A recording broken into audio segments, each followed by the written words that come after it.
Well, Larry, that race is the Snowball Derby in Pensacola, Florida, the season wrap-up for all-pro racing. A stroll through the drivers' meeting will give you some idea of the level of competition.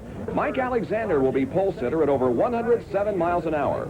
Grand National driver Rusty Wallace, ASA veteran Butch Miller, and the all-pro winningest driver this year, Gary Ballou. The vacant pole position on this parade lap is in honor of the defending champion, Butch Lindley, whose picture was also on the cover of the program. 36 cars begin the 200-lap contest on the high-banked half-mile. Ballou moves from inside second-row starting position to challenge and eventually pass Alexander on the opening lap. Several cautions will slow the pace for this race. Here, William Wombles in number 00 and Larry Raines in 37 tangle. Red Farmer is already over the bank. Jody Ridley, last year's fourth-place Snowball finisher, looks strong from the beginning. He takes the lead from Ballou, who's beginning to have tire problems. Meanwhile, back in the pack, Mark Martin and Rusty Wallace, among others, are battling for position, and Mark is a little sideways. This will be the first of a couple of incidents for Charlie Skipper in number 57. Randy Porter is also involved.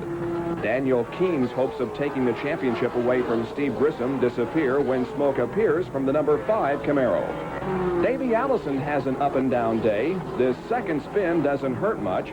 As a matter of fact, within just a few laps, Allison takes the lead from Mike Alexander, but then begins to fade and shortly thereafter executes spin number 3.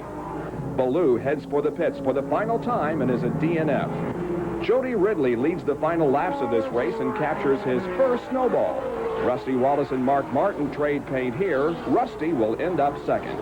I've never been able to run that long on a set tire. I can't believe how the thing ran, and I knew I was cutting it close. I seen Rusty go in. I told the guy, I said, why didn't you tell me Rusty's going in? I went in too. And I said, well, it's too late now. You know, I'm going to come out behind all these other guys. And I said, we'll just have to stick it out. And, you know, he's a little quicker than I was there then, I think. But, you know, maybe I just tried to protect the bottom and make sure he didn't get on even. But, you know, Rusty ran a good race.